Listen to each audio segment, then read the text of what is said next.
நீங்க எத்தனை வருஷமா சென்னையில இருக்கீங்க? அடுத்த ஜனவரி வந்தா 4 வருஷம் ஆகுது. ஆ என்னது? 4 வருஷமா நைட் 9 மணிக்கு மேல வெளியவே போனது இல்லையா? போனது இல்லைங்க. போகணும்னு தோணுனதும் இல்லை. நீங்கள் போயிருக்கீங்களா எப்போ அது? நைட்டு வெளிய போயிருக்கீங்களாவா?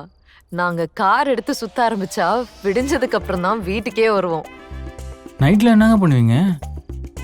ம், தேடி தேடி போய் சாப்பிடுவோம்.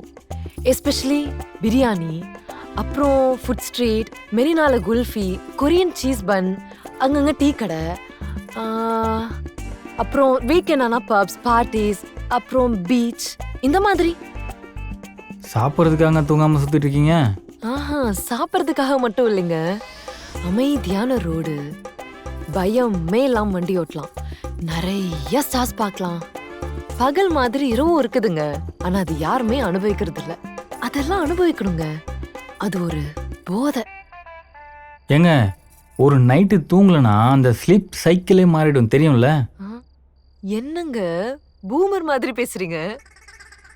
பூமர்னா பூமர்னா தெரியாதா? பப்ளிகம் தானே? பப்ளிகம்மா? நினைச்சேன். இந்த வாட்ஸ்அப்ல பூ போட்டு குட் மார்னிங் மெசேஜ் வரும்போதே. ஏங்க, அவ்வளோவா இந்த சோஷியல் மீடியாலாம் நான் யூஸ் பண்ண மாட்டேன். என் ஃப்ரெண்டு தான் உங்ககிட்ட பேச சொல்லி ஃபோர்ஸ் பண்ணதுனால என்ன பண்ணுதுன்னு கேட்கும்போது இந்த பூ போட்ட மெசேஜ் அனுப்பு அப்படின்னு சொன்னான். அதனால நான் அனுப்பிச்சிட்டேங்க. ம். அப்புறம் எப்படிங்க உங்களுக்கு பொழுது போகும்? சரி, மேல வந்து உட்கார்றீங்களா? இல்லை பரவாயில்ல, நான் கம்ஃபர்டபுள் தான். ஆஹா, நான் உங்களுக்காக சொல்ல. உங்ககிட்ட பேசுறதுக்காக எட்டி எட்டி பேசி எனக்கு கழுத்தெல்லாம் வலிக்குது. ம்.